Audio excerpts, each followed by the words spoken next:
Llevé a mi nuera a su chequeo prenatal en la clínica de mi esposo. Él me pidió que fuera a pagar las pruebas que le habían mandado hacer. Cuando regresé a la sala de espera, una mujer desconocida que estaba sentada al lado mío me susurró al oído. ¿Qué relación tiene usted con el doctor? Le respondí. Él es mi esposo. Ella frunció el ceño. ¿Está segura de que el bebé que espera su nuera es realmente su nieto? Acabo de oírla llamarlo. Pero antes de continuar, revisa si ya te suscribiste al canal y comparte en los comentarios desde dónde nos estás viendo. Nos encantaría saber hasta dónde llegan nuestras historias de venganza. El sonido suave del motor se mezclaba con la música clásica que sonaba en la radio, pero yo apenas le prestaba atención. Toda mi concentración estaba en mi nuera, sentada en el asiento del copiloto. Camila se acariciaba la barriga, ya ligeramente abultada, con ternura. Frunció ligeramente el ceño y se volvió hacia mí con una voz un poco quejumbrosa. Mamá, anoche otra vez no pude dormir. Estuve con náuseas toda la noche. Me siento agotada. Más tarde vamos directo al consultorio de papá, ¿sí? No quiero ir a un hospital grande. Me sorprendió un poco. Yo le había sugerido una clínica ginecológica muy reconocida, con un equipo de especialistas de primer nivel y los equipos más modernos. Pero ella se negó rotundamente. ¿Por qué, hija? ¿No sería mejor ir a un hospital grande? Camila negó con la cabeza, recostándose en el asiento, con una voz cargada de confianza absoluta. Confío más en papá, mamá. La familia es más confiable. Él va a cuidar al bebé mejor que nadie. Tenía sentido lo que decía. Después de todo, la familia siempre inspira más confianza. No le di más vueltas al asunto y conduje rumbo al consultorio privado de Arturo, mi esposo. La sala de espera estaba bastante llena. Se oían niños llorando a gritos, la televisión con las noticias matutinas a todo volumen, adultos hablando en voz baja. Y ese olor tan familiar del desinfectante, el mismo que me recordaba a Arturo durante los últimos 40 años. En ese momento, la puerta del consultorio se abrió. Arturo salió, con su bata blanca impecable, luciendo tan sereno y confiable como siempre.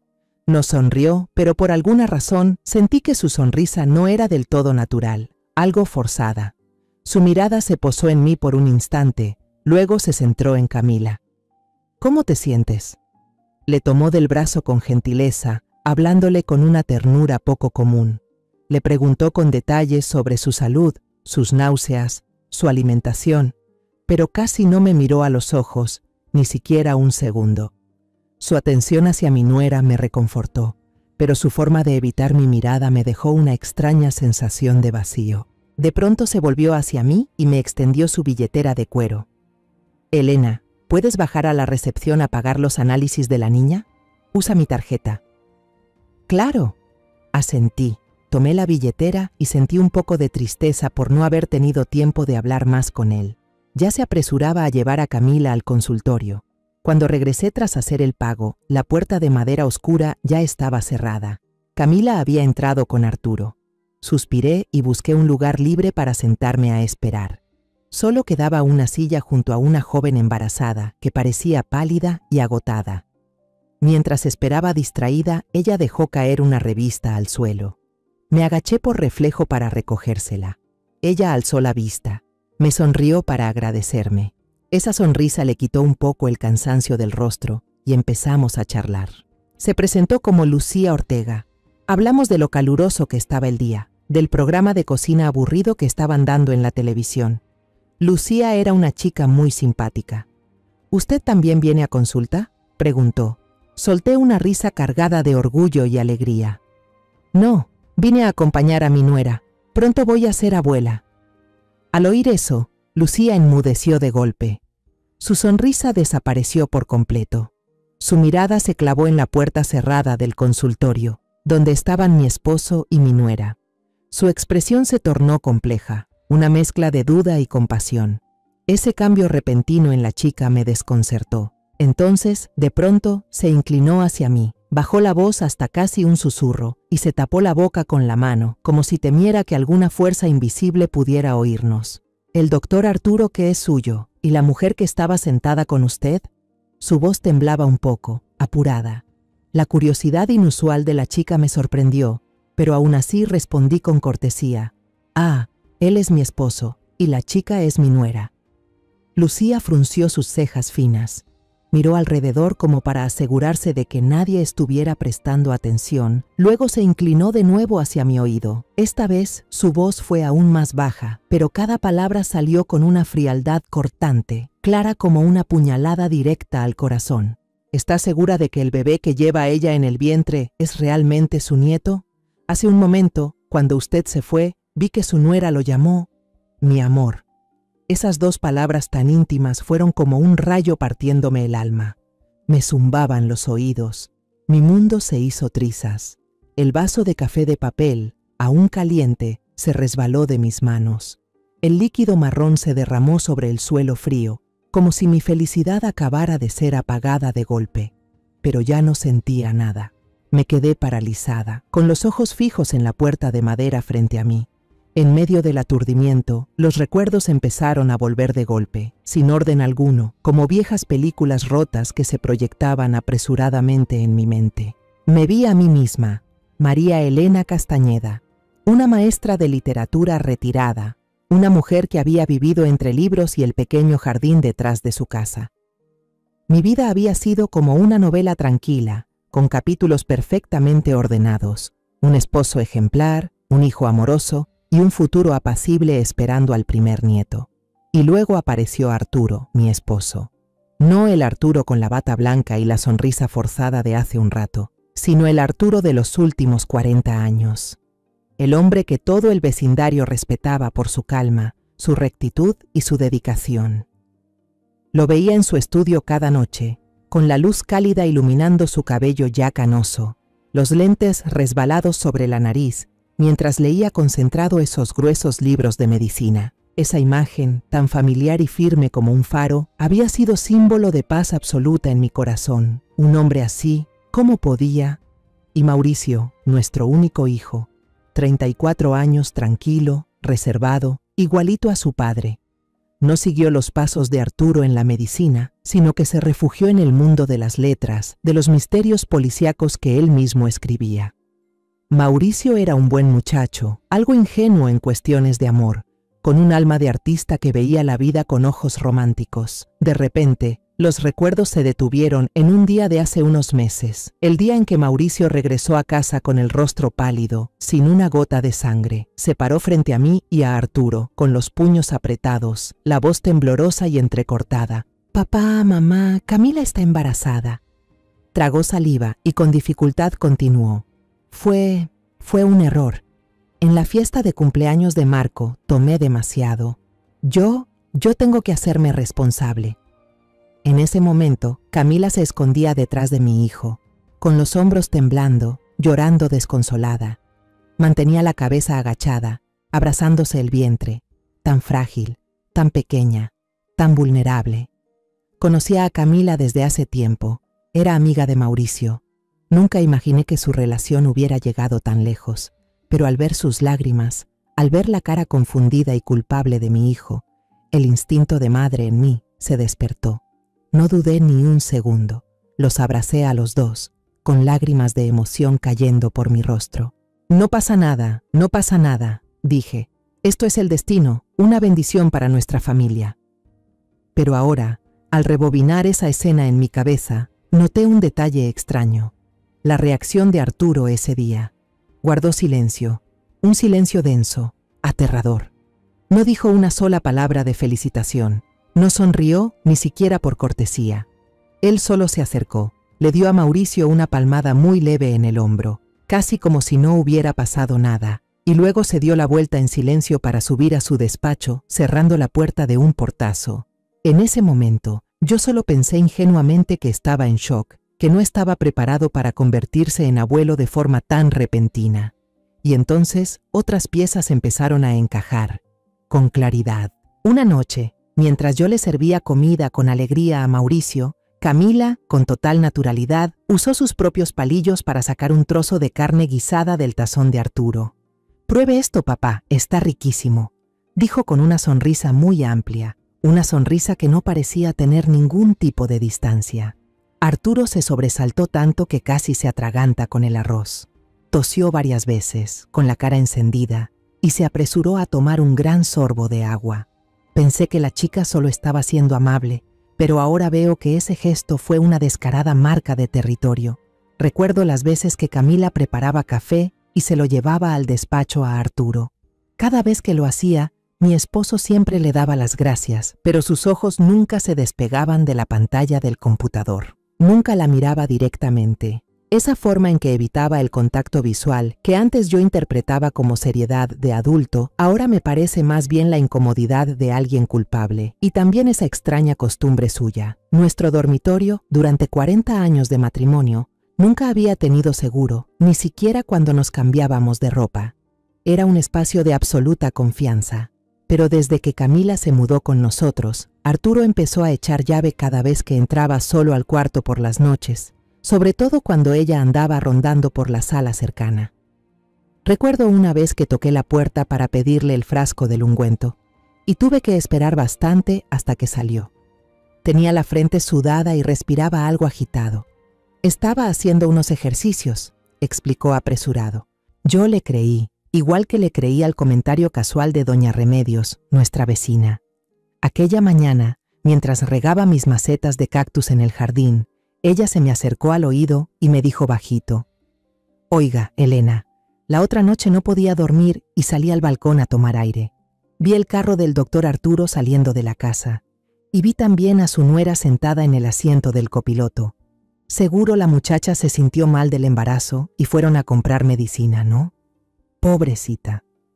En ese momento solo sonreí y asentí para seguirle la corriente. Incluso me sentí conmovida al pensar que mi esposo estaba siendo tan atento con la nuera. Todos esos recuerdos sueltos, todos esos detalles que yo me esforzaba por justificar de mil maneras, esas señales que yo misma me negaba a ver, diciéndome que era solo por la edad y mi paranoia. Ahora, después del susurro de Lucía, todo se conecta de forma invisible. Ya no son piezas desordenadas, ahora forman un cuadro espantoso, tan claro que duele. Me quedé inmóvil en la fría silla de plástico de la sala de espera, sintiendo como un escalofrío me recorría la espalda, colándose por cada fibra de mi cuerpo. Un frío que no venía del aire acondicionado, sino de la verdad brutal que acababa de revelarse. Supe entonces que, a partir de ese instante, la novela apacible de mi vida se había hecho trizas. «Señora, ¿está bien?». La voz preocupada de Lucía me trajo de vuelta a la realidad, pero sonaba como si viniera desde muy lejos. Yo seguía clavada en la silla, con la mirada perdida en la mancha de café bajo mis pies, que ya empezaba a secarse, dispersa como una cicatriz sobre el suelo blanco. Quería responderle a esa chica tan buena, quería decirle que estaba bien, pero tenía la garganta seca, incapaz de emitir palabra. Toda la fuerza dentro de mí parecía haberse esfumado. En ese momento, un clic seco se escuchó desde la puerta de madera. Ese pequeño sonido, en ese preciso instante, fue como un látigo que me arrancó de mi letargo. La razón, de golpe, despertó. Levanté la cabeza de golpe. El corazón me volvió a latir, pero eran latidos desbocados, acelerados dentro del pecho. Arturo salió primero. Se estaba quitando unos guantes médicos color azul claro, con una expresión de leve desconcierto que no logró ocultar. Alzó la voz más de lo habitual, como si intentara tranquilizar a toda la sala de espera, o quizás tranquilizarse a sí mismo. «Todo está bien, no hay nada de qué preocuparse. La madre y el bebé están sanos». Justo detrás de él salió Camila. Ella era todo lo contrario a Arturo. Sus mejillas estaban encendidas con un rubor radiante. Los ojos brillaban con una alegría indescriptible, una satisfacción que no intentaba disimular. Caminaba pegada a su espalda, y cuando él se detuvo a hablar con una enfermera, hizo algo que me heló la sangre. Extendió la mano y la puso sobre su hombro. No fue una palmada cariñosa de nuera hacia su suegro. No. Sus dedos largos se quedaron allí, rozando con suavidad la tela de la bata blanca de forma provocadora. Inclinó la cabeza y le susurró algo al oído que solo ellos dos pudieron oír. No alcancé a escuchar, pero vi claramente cómo Arturo se tensó al instante. Los hombros le temblaron un poco. Justo en ese momento, Su mirada se cruzó con la mía. Se sobresaltó como si lo hubieran electrocutado. Su desconcierto se transformó en pánico. Carraspeó con nerviosismo y se movió discretamente hacia un lado, apartando la mano de Camila de su hombro con un gesto disimulado pero firme. Fue entonces cuando Camila me vio. Esa muchacha era una actriz formidable. En un parpadeo, la ternura y complicidad que le mostraba a Arturo desaparecieron, y en su lugar apareció la cara de una nuera atenta y cariñosa. Corrió hacia mí con voz melosa. «Mamá, ¿esperaste mucho? Perdón, es que papá revisó muy bien al nietecito». Las palabras «nietecito de papá» las remarcó como si me clavara una aguja en el oído. No dije nada. No podía decir nada. Solo miré fijamente a Arturo, con una mirada fría, exigiendo una explicación. Mi esposo, el hombre con quien llevaba 40 años de matrimonio, por primera vez en su vida no se atrevió a mirarme a los ojos. Evitó mi mirada y se enfocó apresuradamente en unos papeles dentro de una carpeta. Su voz sonaba monótona, fingida y patética. «Aquí tienes el resultado del ultrasonido. No olvides tomar las vitaminas que te receté». Camila tomó la imagen en blanco y negro con evidente alegría y me la mostró como si fuera un trofeo. «Mire, mamá, el bebé de Mauricio, gracias a Dios, se ve muy sano». Me obligué a mirar esa imagen borrosa en blanco y negro, donde se formaba una pequeña criatura, pero mi mente estaba en otro lugar. En medio del caos, un pensamiento cruzó como un rayo. Necesitaba una prueba irrefutable. Bajé la vista hacia una mancha de café en el suelo y fingí estar confundida. «Ay, perdón, qué torpe soy. Camila, ¿puedes ir al baño a traerme unas servilletas? Creo que hay un rollo grande ahí». «Sí, claro, voy enseguida», respondió sin dudar y se fue, sin sospechar nada. Arturo, algo incómodo, propuso: «Déjame llamar a alguien de limpieza, tú siéntate». «No hace falta», respondí secamente, con los ojos clavados en la imagen del ultrasonido. Aprovechando ese breve instante en que nadie me prestaba atención y mientras Arturo llamaba al personal, lancé una mirada rápida a la esquina superior de la imagen. Mis ojos, ya cansados por la edad, de pronto se volvieron más agudos que nunca. Allí, impreso en letra diminuta, leí con total claridad: edad gestacional estimada, 12 semanas y 4 días. 12 semanas y 4 días. Sentí como si alguien apretara mi corazón, deteniéndolo por un segundo. La fiesta de cumpleaños de Marco, aquella noche fatídica en la que Mauricio se emborrachó, la noche en que me confesó que había cometido un error.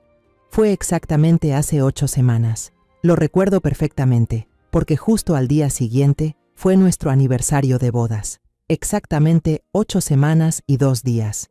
La diferencia era de más de 4 semanas. Puede que yo, como profesora de literatura, no sepa mucho de medicina, pero sí sé hacer cuentas. Y las matemáticas nunca mienten. Ese bebé no podía ser hijo de Mauricio. Ese pensamiento fue como un mazazo en la cabeza, doloroso, pero completamente claro. Justo en ese momento, Camila regresó con el rollo de papel en la mano. Me apresuré a devolverle la ecografía, forzando una sonrisa que me parecía tan torcida y repulsiva en mi propio rostro. «Está precioso. Se parece mucho a Mauricio cuando era bebé». La mentira salió de mi boca con una facilidad que daba miedo. Tal vez el instinto de una madre, cuando se trata de proteger a su hijo, puede convertir a una persona amable en alguien fría y sorprendentemente buena para fingir. Durante todo el camino de regreso a casa, Camila no paraba de hablar. Estaba entusiasmada contando qué nombres pensaba ponerle al bebé. Si era niño, sería Mateo; si niña, Isabela. Hablaba de qué color pintar el cuarto, de en qué tiendas comprar la ropita. Yo solo respondía con unos «ajá», sí, sin alma. Tenía las manos tan apretadas al volante que los nudillos se me pusieron blancos y la vista fija en la carretera como si esa fuera la única manera de no derrumbarme. Cuando el auto entró al garaje, apagué el motor. En ese silencio sofocante, lo único que se oía era el chasquido del motor enfriándose. Camila ya se había bajado y entrado a la casa, pero yo seguía sentada. Me quedé así un buen rato, mirando al vacío. Respiraba con dificultad. Esa cena fue pesada como el plomo. El aire en el comedor se volvió tan denso que sentí que necesitaba un cuchillo para poder cortarlo. Serví su sopa favorita a Mauricio, la de pollo con champiñones, pero ese aroma tan familiar solo logró revolverme el estómago. Solo mi hijo parecía ajeno a la tormenta silenciosa que se gestaba. Hablaba animadamente de su nuevo libro, de ideas que se le habían ocurrido. Incluso le sirvió con cariño un muslo de pollo a Camila, diciéndole que tenía que comer bien por el bebé. «Come, mi amor, a mamá le queda delicioso. Tienes que alimentarte por los dos». Camila le sonrió con una sonrisa radiante, pero que no llegaba a sus ojos. Recibió el trozo de pollo con gusto, pero en el instante en que Mauricio agachó la cabeza, yo vi cómo miraba de reojo a Arturo. Fue una mirada cargada de significado, desafiante, casi como una señal. Y Arturo, mi esposo, él no dijo ni una palabra. Durante toda la cena, mantuvo la mirada clavada en su plato, comiendo de forma mecánica. Su silencio fue más escalofriante que cualquier confesión, hasta que, como si por fin se rompiera la última fibra que lo sostenía, dejó caer el tenedor. El sonido del metal golpeando el azulejo fue agudo, seco, cortando la charla de Mauricio de golpe. Todos nos sobresaltamos. Él se apresuró a recogerlo con la cara roja de vergüenza. Yo observaba todo. La mirada de Camila, la reacción nerviosa de Arturo. Sentí que el alma se me helaba. Esa cena ya no era una comida familiar. Era un juicio silencioso, y yo era la única jueza que conocía el crimen. Cuando terminamos, Mauricio besó a su esposa en la frente y se fue a su estudio, a seguir escribiendo en su mundo de palabras. Camila bostezó, dijo que estaba cansada y que quería bañarse temprano. Cuando escuché el agua correr en el baño, supe que había llegado el momento. Entré despacio a la habitación que compartíamos. Arturo estaba de espaldas, junto a la ventana.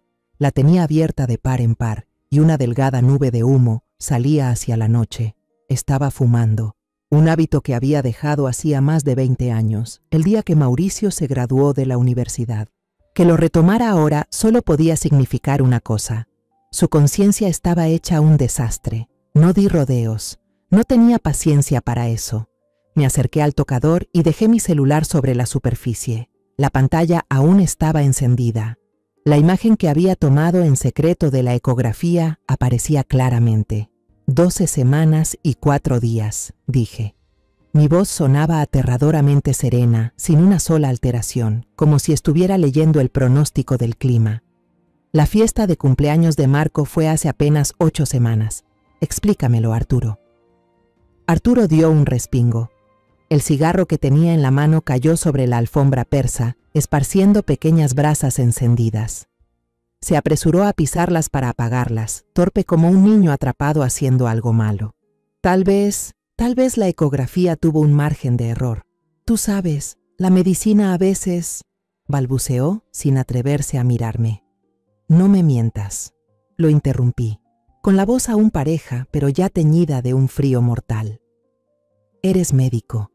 Sabes mejor que nadie que un margen de error de 4 semanas es absurdo. Dime la verdad, Arturo. Ese bebé no es de Mauricio, ¿verdad? El silencio se apoderó de la habitación. Arturo dejó de intentar justificarlo. Bajó la cabeza y sus hombros anchos se vinieron abajo como si se hubiera quitado de encima un peso invisible. Finalmente, asintió lentamente, un asentimiento que lo confesaba todo. Soltó un suspiro profundo y melancólico y se dejó caer en el borde de la cama, llevándose las manos al cabello, ahora ya cubierto de canas, y entonces empezó a hablar. Una historia preparada de antemano, un guión calculado con precisión para atenuar su culpa. «Lo sé», dijo, con la voz áspera. «Camila me lo confesó. Me dijo que había cometido un error con otro hombre antes, pero ese tipo era un patán. La abandonó en cuanto supo que estaba embarazada. Estaba demasiado asustada, demasiado desesperada, y por eso se aferró a Mauricio como a un salvavidas. Yo no tuve el valor de decir la verdad. Piénsalo. ¿Cómo podía yo romperle el corazón al muchacho? Solo quería proteger a mi familia, Elena». Me miró, con los ojos llenos de súplica, empapados en lágrimas.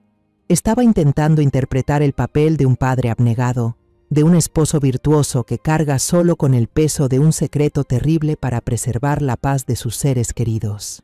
Pero yo ya no era la Elena ingenua de ayer. Lo miré directo a los ojos, sin el menor titubeo. ¿Proteger a la familia o protegerte a ti mismo? Arturo, hoy en el consultorio lo escuché, lo vi. Una chica joven sentada junto a mí escuchó a mi nuera llamar a mi esposo mi amor. Esas dos palabras, mi amor, fueron como una bala de plata que derribó por completo el frágil muro de mentiras que él se había esforzado tanto por construir. El rostro de Arturo se puso blanco como una hoja. Sus labios se movieron, pero no pudo emitir ningún sonido.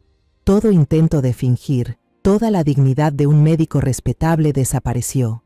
Sus hombros se desplomaron por completo. Y entonces lloró. No eran lágrimas de remordimiento, sino sollozos ahogados, desesperados, de un hombre mayor al que le habían desnudado todas sus mentiras.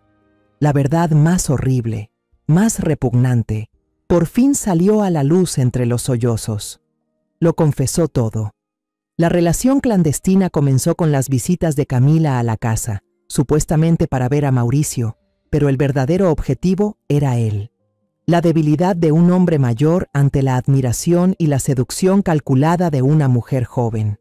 Contó que había intentado ponerle fin, pero que Camila lo había amenazado usando al bebé, diciendo que era suyo y que si la rechazaba, revelaría todo y destruiría su reputación de 40 años.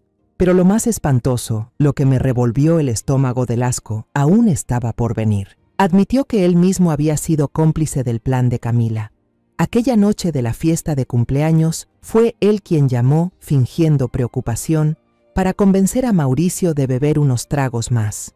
Y luego, fue él quien arrastró a su propio hijo, completamente ebrio y sin conciencia, hasta la habitación donde Camila ya lo esperaba. Pero te lo juro, Elena, sollozaba, arrastrándose hasta mis pies. El chico estaba profundamente dormido. No podía hacerle nada a nadie. Solo quería crear una escena falsa. Lo juro por Dios. Se arrodilló en el suelo, abrazándose a mis piernas, suplicando perdón. Lloraba con mocos y lágrimas, todo mezclado. Pero en ese momento, yo solo sentía un escalofrío recorriéndome el cuerpo. Una repulsión me subía por el pecho. Con calma pero con firmeza, aparté sus manos y di un paso atrás, marcando una distancia imposible de borrar. A la mañana siguiente, me desperté incluso antes de que sonara el despertador. En realidad, no había pegado un ojo. Pasé toda la noche acostada, dándole la espalda a Arturo, escuchando cada una de sus respiraciones. Ese sonido, que durante 40 años fue la melodía que me arrullaba hasta dormir, ahora me resultaba insoportable, falso. Cada vez que inhalaba, sentía que el aire del cuarto se volvía sucio. Cada vez que exhalaba, me daba asco. Pero cuando amaneció, igual me levanté en silencio. Me puse el papel de esposa y suegra como cada día. Bajé a la cocina a preparar el desayuno. Freí huevos, preparé café, corté la sandía en cuadritos perfectos. El aroma del café arábica llenó la casa, ese olor que antes amaba, pero que esta mañana solo me dejó la garganta amarga y el estómago revuelto. Arturo bajó, con los ojos hinchados y rojos por no haber dormido o quizá por haber llorado. Me miró con ojos suplicantes, con una lástima que daba pena. No le respondí. Solo puse el plato con huevos fritos frente a él con un golpe seco, sin decir nada. Enseguida bajaron Mauricio y Camila. Mi hijo todavía tenía la cara de desvelo de un escritor que trabaja hasta tarde, pero Camila era todo lo contrario.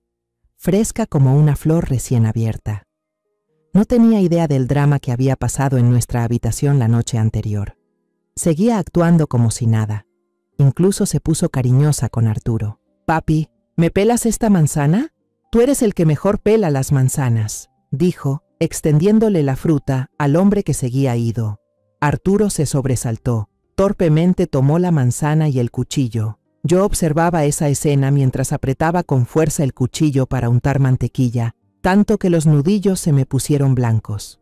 Tuve que hacer un esfuerzo sobrehumano para que mi cara no reflejara ni una pizca de lo que sentía, para no gritar, para no volcar esa mesa llena de apariencias.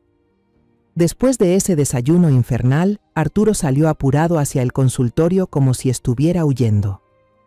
No soportaba ese ambiente, y yo tampoco quería verle la cara ni un segundo más. Mauricio tenía una cita en la editorial para revisar un manuscrito nuevo. También se fue pronto. Camila se volvió hacia mí y me sonrió dulce. Mami, tengo una salida con unas amigas para comprar ropa de maternidad. No tardo, regreso rapidito. ¿Sí? Hasta me lanzó un beso al aire antes de agarrar su bolso y salir. La puerta principal se cerró. La casa volvió a su silencio habitual. Pero no era un silencio de paz. Era el silencio de un escenario después de que los actores han salido a los camerinos y solo quedamos yo y los secretos podridos. Este era el momento. Respiré profundo y subí las escaleras, rumbo al cuarto de Mauricio y Camila. Apenas abrí la puerta, un perfume dulzón y fuerte me golpeó en la cara. Era su aroma, uno artificial, tan empalagoso como su personalidad. Empecé a ordenar con la excusa de limpiar. Cambié las sábanas, quité el polvo del tocador lleno de frascos de maquillaje caro. Mis ojos recorrían la habitación como los de una fiera al acecho, buscando algo fuera de lugar, una grieta en la fachada perfecta de esa mujer. Mi instinto de madre, esa intuición afilada con los años, me decía que revisara los lugares más íntimos, más personales. Abrí de golpe el armario, revolví cada montón de ropa. Nada. Tiré de cada cajón, revisando con cuidado. Tampoco. La frustración empezó a apoderarse de mí. ¿Podía ser que la muy astuta lo hubiera escondido también? ¿O simplemente estaba siendo demasiado paranoica? Finalmente, tomé la almohada de Camila para sacudirle el polvo, un gesto casi automático. Pero en cuanto la levanté, sentí algo duro, una protuberancia dentro. Esa sensación era inconfundible. No era relleno ni plumas. Mi corazón empezó a latir con fuerza, tan fuerte que podía oírlo retumbar en mi pecho. Con manos temblorosas puse la almohada sobre la cama. Me costó mucho abrir el cierre por cómo me temblaban los dedos. Metí la mano en el relleno suave y fresco. Mis dedos tocaron una cubierta de cuero. La saqué. Era una libreta pequeña, de tapa de cuero marrón oscuro, del tipo que se usa para anotar planes de trabajo. Se veía común, pero yo sabía que detrás de esa apariencia corriente se escondía un abismo. Me senté en el borde de la cama y empecé a hojearla. La letra de Camila, prolija y estilizada, pero lo que decía era escalofriante. No era un diario, era un plan detallado para cometer un crimen. Describía cada paso con una frialdad espantosa. Etapa 1. Acercarse a Arturo. Tiene pinta de respetable, pero en el fondo está solo. Esposa vieja, hijo seco. Solo hace falta un poco de admiración, una insinuación. Fácil. Punto de quiebre. Quedar embarazada. Perfecto. Pero quiere acabar con todo. Cobarde. ¿Quién se cree que es? Plan B.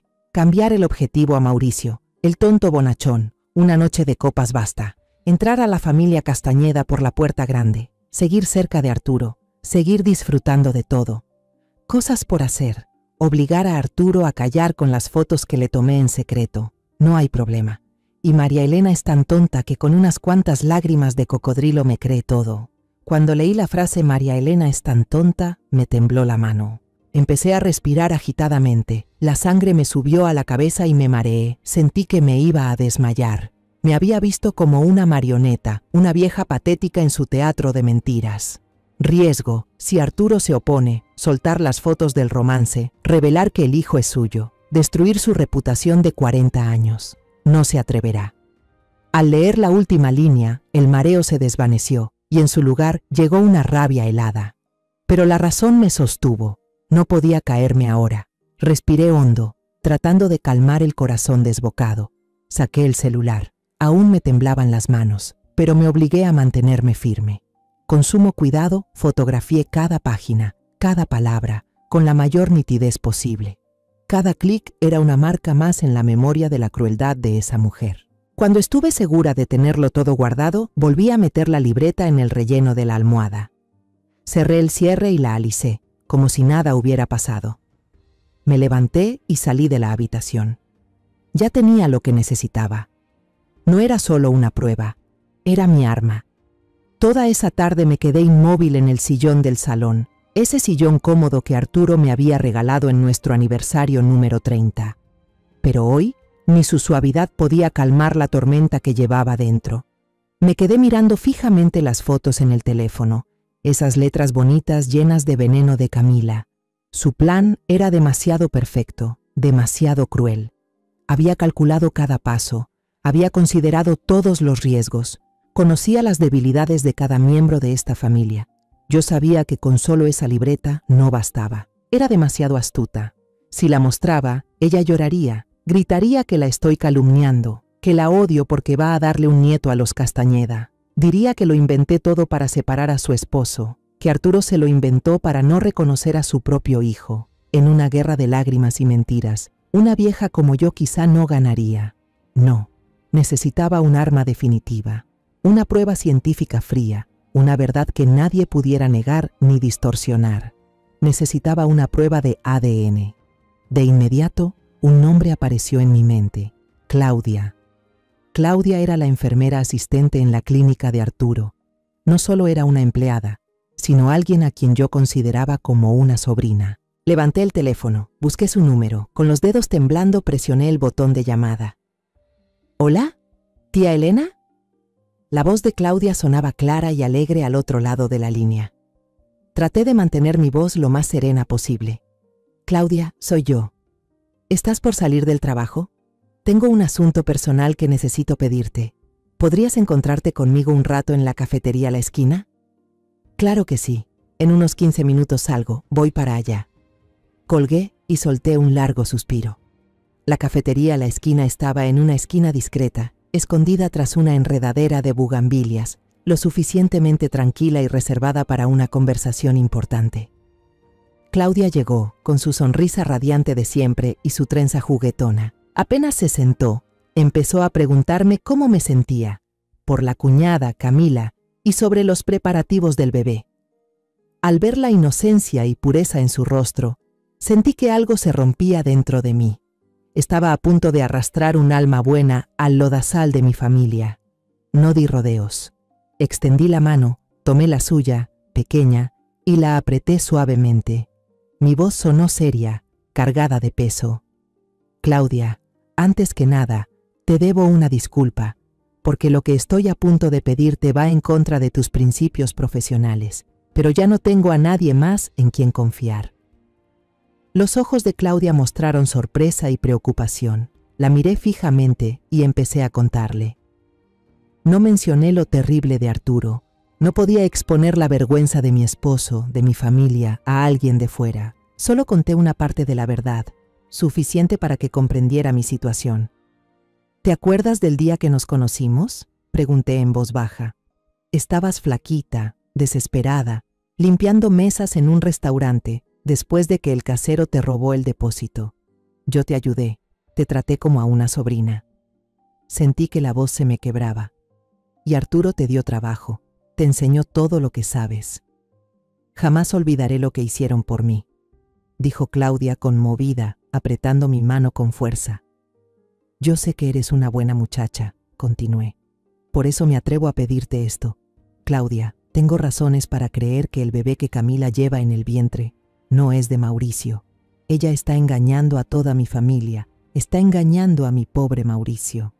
Claudia se quedó en shock, los ojos bien abiertos. Su boca se abrió, sin poder decir una palabra. Conocía a Camila. Siempre había pensado que era dulce y encantadora. La miré directo a los ojos, con la desesperación de una madre al borde del abismo. En el próximo control prenatal, Camila tendrá que hacerse unos análisis de sangre. Necesito que, una vez que tomes la cantidad necesaria para el hospital, guardes en secreto un pequeño tubo para mí. Solo uno. ¿Puedes hacerlo, Claudia? Claudia se quedó helada. Vi claramente el conflicto en sus ojos. Sabía que era algo indebido, una violación a la ética médica. Si la descubrían, podía perder su trabajo, incluso su licencia. Pero entonces vio mis ojos suplicantes, las arrugas profundas en mi frente por tanta preocupación. Después de un largo silencio, asintió con firmeza. Te debo una, tía. Te voy a ayudar. Confía en mí. Al escuchar la respuesta de Claudia, sentí como si me quitaran una piedra del pecho. Le agradecí sin parar, con las lágrimas a punto de brotar. De camino a casa, Por primera vez después de 2 días infernales, sentí un poco de alivio. El plan había avanzado. Ya no estaba sola en esta batalla. Esa noche, después de asegurarme de que todos dormían profundamente, actué. Entré al despacho de Arturo con el pretexto de buscar un libro viejo. Él no estaba ahí. La lámpara de escritorio seguía encendida, una revista médica abierta sobre la mesa. En el escritorio, su cepillo de cabello reposaba ordenadamente. Con cuidado, recogí algunos cabellos entrecanos que habían quedado enredados entre las cerdas. Luego fui al cuarto de Mauricio. La puerta estaba entreabierta. Se había quedado dormido sobre el escritorio, junto a una torre de borradores. Entré de puntillas, con el corazón retumbando. Él tenía la costumbre de abrazar una almohada mientras escribía. Con cuidado recogí algunos cabellos negros que habían quedado en la almohada. Volví a mi cuarto y guardé cada muestra de cabello en 2 bolsitas zip separadas que ya tenía preparadas. Tomé un marcador y escribí claramente en cada bolsa: Arturo y Mauricio. Las escondí en el fondo del cajón de mi ropa interior, el lugar más seguro. Ahora todo estaba listo. La carnada estaba puesta, la trampa tendida.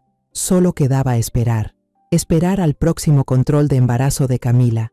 Esperar la señal de Claudia y esperar a que la ciencia dictara la verdad final. Las 2 semanas siguientes a mi conversación secreta con Claudia pasaron tan lentas como un siglo. Cada día en mi propia casa era una obra de teatro en la que yo era actriz y directora. Tenía que esforzarme por interpretar bien mi papel, uno que me agotaba. Seguía actuando como una suegra atenta, una futura abuela entusiasta. Me levantaba temprano a cocinar los platos nutritivos que le gustaban a Camila. La obligaba a tomar leche. Le preguntaba si había dormido bien. Incluso comencé a tejer unos guantecitos de lana color blanco leche para el bebé en su vientre.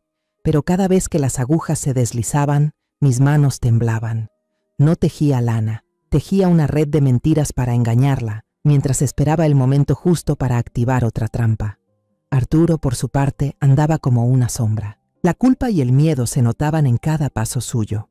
Intentaba iniciar conversaciones conmigo. Me compraba pequeños regalos como un ramo de rosas o una caja de los pasteles que me gustaban, cosas que no hacía desde hacía mucho. Pero yo solo respondía con silencio o frases breves y frías. Entre nosotros había un abismo imposible de cerrar. 40 años de amor se habían reducido a cenizas en una sola noche. Entonces, una mañana, mientras estaba ocupada en la cocina, sentí que mi teléfono vibraba suavemente. Un mensaje de Claudia. Ya tengo lo que usted necesita. Lo dejé en una cajita en su buzón. Lo envolví bien. Mi corazón se desbocó. Me limpié las manos en el delantal y salí rápidamente a la puerta, intentando mantener la calma como si solo fuera a recoger el correo del día. En el buzón, junto a las facturas de la luz y del agua, había una cajita vieja de lentes. La tomé rápidamente, notando su peso inusual. Sentí que el corazón se me salía del pecho. Entré a la casa, cerré la puerta de mi habitación con llave y abrí la caja con manos temblorosas. Dentro, un pequeño tubo de ensayo con un líquido rojo oscuro envuelto cuidadosamente en algodón grueso. Era eso, la muestra de sangre de Camila, la prueba crucial para mi batalla. Sabía que no podía llevarla a un laboratorio de Ciudad de México. Arturo era un médico reconocido, tenía contactos en el gremio. Bastaba un pequeño error para que lo descubriera y todo mi plan se viniera abajo. Decidí ir más lejos. A la mañana siguiente, le dije a la familia que quería ir a visitar a doña Consuelo, una vieja amiga que vivía en Toluca, una ciudad a 1 hora en auto. Nadie sospechó nada. Conduje el auto, pero mi mente no estaba en paz. En el asiento del copiloto, dentro de mi bolso, había 3 muestras biológicas cuidadosamente envueltas en una pequeña caja refrigerada. Elegí un centro de análisis privado, poco conocido pero con muy buenas reseñas en internet sobre su discreción y precisión. Entré tratando de parecer tranquila. Usé un nombre falso, señora Rosa Morales, para registrarme en el servicio de prueba de ADN prenatal no invasiva. La asesora me preguntó sobre la relación que necesitaba verificar. Sentí la garganta cerrarse, pero me obligué a mentir. Yo quiero confirmar la paternidad de mi nieto, dije con voz ronca. Entre mi yerno y otro hombre. Una mentira amarga, porque ese otro hombre era mi propio esposo. Pagué todo en efectivo para no dejar ningún rastro y pedí que los resultados se enviaran únicamente a mi correo personal. Esos 10 días fueron los más largos de mi vida. No podía comer ni dormir. Cada vez que sonaba la alerta del correo, el corazón me daba un vuelco. Y entonces llegó. Esa tarde, mientras regaba unas macetas de cactus en el jardín tratando de encontrar algo de paz, sentí el celular vibrar en el bolsillo. Lo saqué y mi corazón casi se detuvo al leer el asunto en la pantalla. Resultado del análisis genético. Expediente 734B. Tenía las manos empapadas en sudor, llenas de tierra. Dejé apresuradamente la regadera y corrí a la casa. Me senté en el comedor y encendí la laptop. Con los dedos temblorosos me equivoqué 2 veces al poner la contraseña. Finalmente logré ingresar al correo. El corazón me latía como un pájaro atrapado, queriendo romper el pecho. Hice clic en el archivo PDF adjunto. Apareció una tabla con términos científicos complejos, números y gráficos que no entendía. No me importaba. Deslicé directamente el cursor hasta la conclusión. La primera línea decía que la muestra fetal comparada con el supuesto padre 1, nombre registrado, Mauricio Morales. 0% de compatibilidad. Relación biológica descartada. Ese resultado ya lo esperaba. Solo confirmaba lo que ya sabía. Pero fue la línea siguiente la que me hizo perder el equilibrio. La segunda línea decía que la muestra fetal, comparada con el supuesto padre 2, nombre registrado, Arturo Morales. 0% de compatibilidad.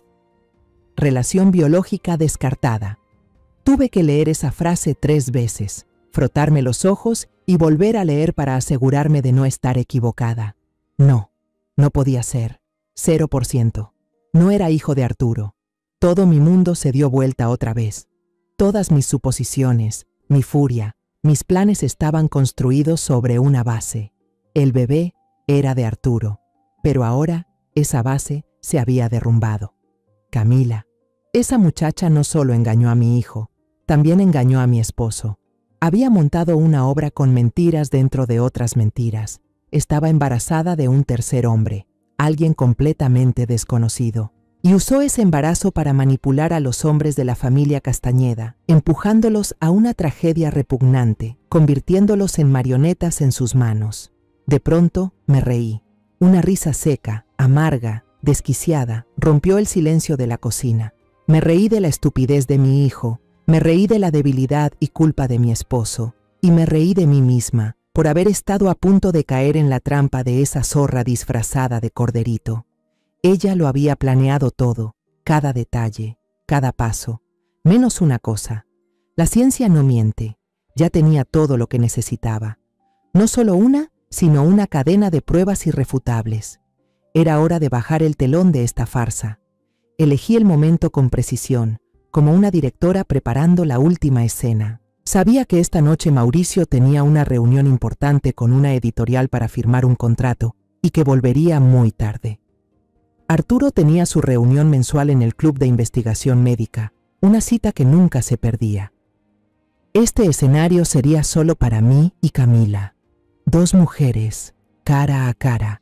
Esperé hasta que quedáramos solas en la casa grande, hasta que el sonido del auto de Arturo se desvaneciera al final de la calle. Preparé una tetera de té de manzanilla. El aroma suave me ayudaba a mantener la calma necesaria. Luego llamé a Camila para que bajara a la sala. Camila, baja un momento. Quiero hablar contigo sobre cómo decorar el cuarto del bebé. Un rato después, bajó con un vaso de leche tibia en la mano. Seguía con esa misma cara, con esa expresión inocente y pura, como de un ángel que no ha tocado la suciedad del mundo. Esa cara que nos había engañado a todos. Se sentó en el sofá frente a mí y empezó a hablar emocionada sobre sus ideas. Creo que deberíamos pintar el cuarto de color verde menta, mamá. Ese color es bueno para la vista del bebé. Y la cuna, vi una de roble en internet que es hermosa, estilo europeo. La dejé hablar. Escuché con paciencia todos esos planes, esos sueños de color rosa que imaginaba para el futuro del niño. Quería que se perdiera una última vez en su propia ilusión. Cuando terminó de hablar, no dije nada. En silencio, empecé a colocar cada cosa sobre la mesa de vidrio, uno por uno, haciendo sonar pequeños clac en el ambiente tenso. Primero fue mi celular. La pantalla estaba encendida, mostrando claramente la foto de una página del cuaderno de cuero, su diario de pecados. La frase, María Elena es una estúpida, parecía mirarla directo a la cara. El rostro de Camila cambió un poco. La sonrisa se le borró lentamente, reemplazada por una leve confusión. Después puse al lado la hoja del ultrasonido que indicaba 12 semanas y 4 días de gestación. Fue entonces cuando Camila empezó a jadear. Sus ojos se clavaron en los números. El vaso de leche tembló en su mano, formando pequeñas ondas en el líquido blanco. Y por último, saqué mi arma definitiva, el resultado del examen NIPT que había impreso con cuidado. Con un marcador rojo, rodeé las dos conclusiones. 0% de compatibilidad, tanto con Mauricio como con Arturo. Luego empujé lentamente el papel hacia ella, con firmeza. Camila lo miró. Sus ojos se abrieron de par en par. El pánico era evidente. Ya no podía fingir más. Crash. El vaso de leche se le cayó de la mano débil, derramándose sobre la alfombra persa carísima. La leche se expandió como una mancha blanca, sucia. ¿Usted me estuvo espiando? Su voz se quebró, temblorosa. Pero el miedo solo le duró unos segundos. Al darse cuenta de que ya no podía actuar más, su verdadera cara salió a la luz. La desfachatez reemplazó al miedo. De repente se echó a reír, una carcajada aguda, burlona. «Muy bien, ya que lo sabe todo, no tengo por qué seguir escondiéndome». Me miró con odio, los ojos ya sin un rastro de inocencia. Sí, el bebé no es del estúpido de su hijo, es de su esposo, de Arturo. Se levantó de golpe, el cuerpo le temblaba de rabia, y me apuntó con el dedo. Su voz estaba cargada de desafío, como una fiera acorralada. ¿Y ahora qué va a hacer? ¿Decirle a Mauricio que su padre se acostó con su esposa? ¿Contarle al mundo entero el escándalo de la familia Castañeda? Vamos a ver quién termina más humillado. Vamos a ver cómo se hace pedazos su familia perfecta.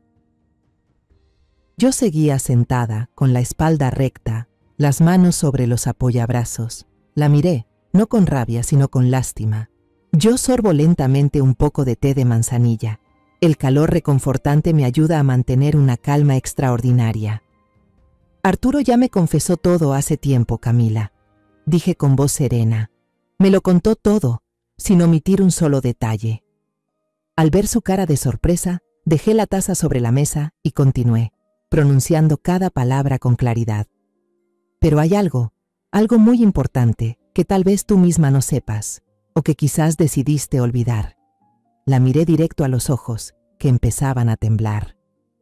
Deberías volver a mirar el resultado de los análisis. Míralo bien, este bebé tampoco es de Arturo. Hice una pausa breve, dejando que cada palabra calara hondo en su mente revuelta. Tal vez, mientras planeabas engañar tanto al padre como al hijo, olvidaste con quién más te habías acostado. Dedica tu tiempo a encontrar al verdadero padre de tu hijo. Mi frase cayó como un martillo final, sin piedad, directo sobre su cráneo. La expresión altiva y descarada de Camila se vino abajo. La dureza desapareció, quedando solo una confusión absoluta. Se quedó paralizada y luego se dejó caer en el sofá como una marioneta a la que le habían cortado los hilos. Sus ojos quedaron fijos, sin vida, en la mancha de leche que empezaba a empapar la alfombra, una mancha blanca y vacía. Tras ese enfrentamiento ardiente, Camila se fue arrastrando a su habitación como un alma en pena. Ya no quedaba en ella ni arrogancia ni desafío, solo la silueta torcida de una perdedora. No dije ni una palabra más. No pensaba malgastar ni un aliento adicional en esa mujer. Simplemente fui a la cocina, tomé un trapo y un balde de agua y me arrodillé a limpiar la leche del suelo. Esa mancha blanca y sucia, como una mancha en la historia de mi familia, tenía que ser borrada por mí misma. La casa estaba silenciosa de una forma inquietante. Preparé otra tetera de manzanilla, me senté en la sala, bajo la tenue luz amarilla, y esperé. Tenía que esperar a mi hijo. Sabía que debía ser yo quien hablara con Mauricio. No podía permitir que escuchara esta dolorosa verdad de nadie más, y mucho menos de la boca venenosa de Camila o del arrepentimiento tardío de Arturo. Casi a medianoche, escuché el motor familiar entrando al garaje. Arturo había vuelto. Entró a la casa y me vio sentada sola en la oscuridad. Mi expresión era fría y firme. Él entendió. Al mirarme a los ojos, supo que todo había llegado a su fin. ¿Hablaste con ella?, preguntó en voz baja, con un tono lleno de cansancio y miedo. No respondí. Solo asentí con la cabeza. Arturo soltó un suspiro pesado, como si se le escapara toda la energía del cuerpo. No se atrevió a acercarse. Se sentó en un sillón apartado, con la cabeza gacha y las manos entrelazadas. Nos quedamos así, dos sombras en silencio dentro de nuestra propia casa, separadas por un abismo de traición. A la mañana siguiente, incluso antes de que Mauricio despertara, llamé a Margarita. Ella es mi mejor amiga desde la universidad, una mujer inteligente, fuerte, y ahora una de las abogadas de familia más duras y brillantes de la ciudad. La necesitaba. Le conté todo por teléfono, sin omitir ningún detalle, ni siquiera la vergonzosa traición de Arturo. Lloré. Las lágrimas contenidas durante semanas finalmente se derramaron. Al otro lado, Margarita solo escuchaba en silencio, dejando escapar de vez en cuando un «Dios mío», cargado de asombro. Cuando terminé de hablar, no me ofreció consuelo vacío. Solo dijo una frase, con voz firme. «Elena, ya aguantaste suficiente. Envíame todas las pruebas. Esta tarde paso por tu casa». Al escucharla, sentí que recuperaba fuerzas. Le mandé todas las fotos del cuaderno, los ultrasonidos y los resultados del laboratorio. Poner todo en manos de una amiga, de una profesional de confianza, alivió un poco el peso que llevaba en los hombros. Ya no sentía que estuviera luchando sola. Por la tarde, Mauricio regresó de la redacción. Se le notaba de buen humor, con una sonrisa radiante en el rostro. Me contó sobre un nuevo contrato, sobre cómo la editorial estaba encantada con su trama, sobre sus planes para el futuro. Al ver la pureza de su sonrisa, sentí un nudo en el pecho. ¿Cómo podía decirle la verdad y apagar ese brillo en sus ojos? Pero tenía que hacerlo. No podía permitir que mi hijo siguiera viviendo en una mentira. Lo invité a sentarse a la mesa, donde ya había preparado una tetera con té aromático. Arturo también estaba presente. Lo obligué a estar allí. Se sentó en la cabecera, en silencio, como un acusado esperando sentencia. Camila se había encerrado en su cuarto desde la noche anterior, sin emitir un solo sonido. Empecé despacio, con la voz firme para esconder el temblor interior. «Mauricio, siéntate, por favor. Hay algo muy importante que necesito decirte. Tiene que ver con Camila y con nuestra familia». Mauricio, sorprendido, obedeció sin decir nada. Coloqué la tablet sobre la mesa, giré la pantalla hacia él y le mostré todo, una cosa tras otra. Primero, la foto del cuaderno, luego el ultrasonido y por último, la prueba de ADN. Le conté todo el camino que recorrí, desde el susurro de una joven llamada Lucía en el consultorio, las sospechas que surgieron, la confesión de Arturo, omitiendo a propósito la parte donde admite haber ayudado a emborrachar a nuestro hijo, no quise herirlo más, hasta el enfrentamiento con Camila anoche. Mauricio escuchó con atención. Su rostro reflejaba una secuencia dolorosa de emociones. De la sorpresa, pasó a la confusión, luego al shock. La sonrisa ya había desaparecido hacía rato. Cuando vio el resultado del ADN con esas dos palabras subrayadas en rojo, 0% compatible, sus ojos se nublaron. La verdad cayó como un tsunami, arrasando con el mundo de ensueño en el que había vivido. No gritó ni rompió nada. Se quedó quieto, con los ojos abiertos mirando al vacío, como si el alma se le hubiera escapado del cuerpo. De repente, dejó caer la cabeza sobre la mesa. Sus hombros comenzaron a temblar. Cayó al suelo. Se tomó la cabeza con ambas manos y lloró. Lloró con un llanto desgarrador, roto, lleno de desesperación. No era el llanto de un niño, era el sonido de un mundo que se derrumba. Fue la primera vez que vi llorar así a mi hijo desde que era un niño y se cayó de la bicicleta, lastimándose la rodilla. Me enamoré de la persona equivocada. Sollozaba entre llantos. cada palabra saliendo como si le arrancaran el alma. Confié en ella. Fui tan estúpido, tan estúpido. Su dolor era como 1000 agujas clavándose en mi pecho. Me arrodillé junto a él. Lo abracé con fuerza mientras su espalda temblaba. Arturo intentó acercarse, pero levanté la mano en un gesto silencioso pero firme que lo detuvo. En ese momento, mi hijo no lo necesitaba a él. En ese momento, solo yo podía estar a su lado. Lo apreté contra mi pecho, dejé que sus lágrimas empaparan mi blusa y le susurré al oído esas palabras que solo una madre puede decir. No fue tu culpa, Mauricio. Nunca fue tu culpa. La culpa es de quienes sabían que eras una buena persona y se aprovecharon de eso. Al día siguiente, Margarita llegó a casa. No como una amiga a consolar, sino como una abogada afilada, con documentos legales en la mano. No usó palabras floridas, simplemente dejó el expediente sobre la mesa. Mauricio, tras una noche sin dormir, salió de su cuarto. Tenía los ojos aún hinchados y rojos, pero ya no había desesperación en su mirada. Solo una frialdad decidida. Sin dudarlo un segundo, tomó la pluma y firmó los papeles de divorcio. Camila fue obligada a abandonar la casa en un plazo de 24 horas por orden judicial de alejamiento temporal. Ya no podía seguir fingiendo ni llorar más. Cuando llegaron los oficiales judiciales, dejó caer por completo su máscara de ángel. En su lugar hubo ira y rencor. Gritaba, insultaba, nos maldecía a todos. Amenazaba con difundir rumores, con destruir la reputación de la familia Castañeda, pero ya nadie la escuchaba. Ante las pruebas irrefutables que presentó Margarita, todas sus amenazas se volvieron inútiles, como los ladridos de un perro callejero acorralado. Luego, Margarita, en representación de mi familia, presentó una demanda contra Camila por fraude, con el fin de apropiarse de bienes a través del matrimonio, además de amenazas y difamación. El juicio fue rápido. Con el cuaderno, los resultados de ADN y el testimonio de Arturo, Camila no tuvo oportunidad de defenderse.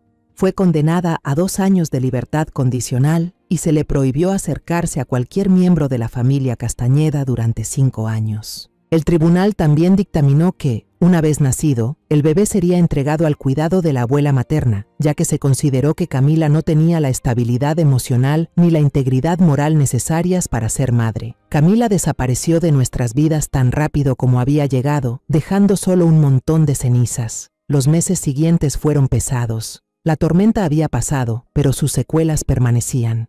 La casa se volvió demasiado grande y vacía. El silencio lo envolvía todo, un silencio muy distinto al de antes.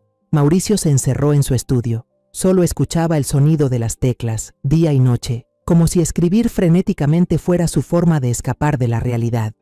Yo sabía que no solo escribía, estaba librando una batalla contra sus propios demonios. La relación entre Arturo y yo se volvió un terreno helado. Seguíamos compartiendo la misma cama, pero entre nosotros había un vacío invisible. No nos hablábamos. La traición de él, especialmente el hecho de haber empujado sin piedad a su propio hijo hacia una trampa, era una herida demasiado profunda. No sabía si alguna vez podría perdonarlo. No sabía si una casa rota se podía reconstruir.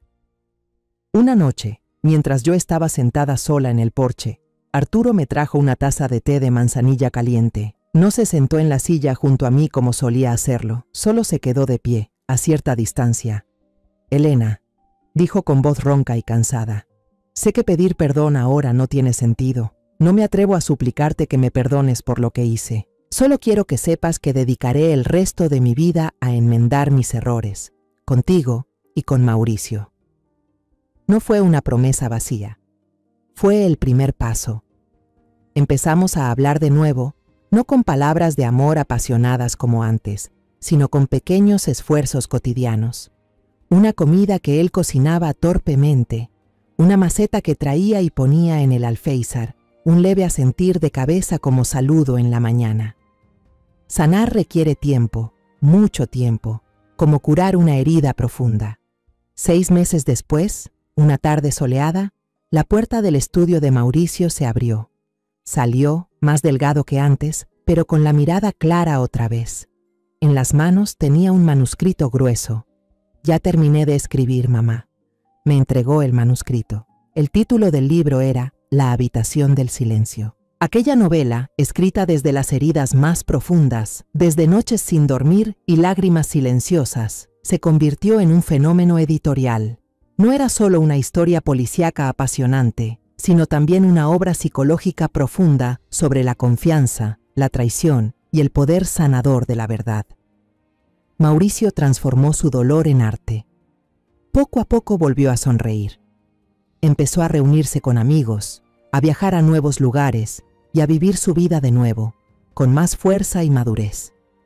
Ahora, cada mañana, tengo la costumbre de preparar una cafetera y sentarme en la mesa de la cocina. Ya no siento náuseas.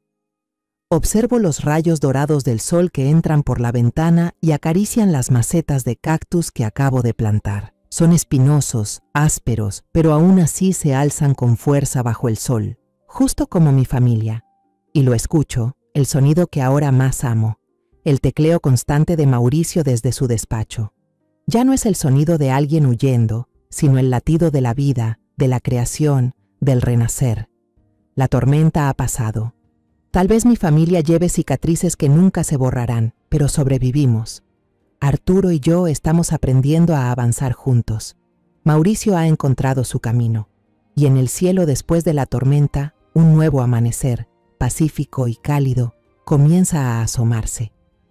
Ahora, mientras me siento sola en el porche, viendo los últimos rayos del sol colarse entre las ramas, entiendo que la vida no siempre se rige por la lógica ni por el amor.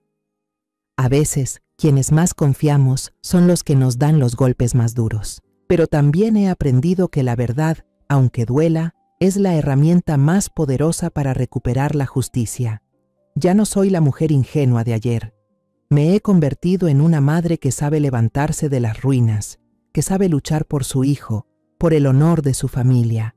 Esta historia mía es un recordatorio.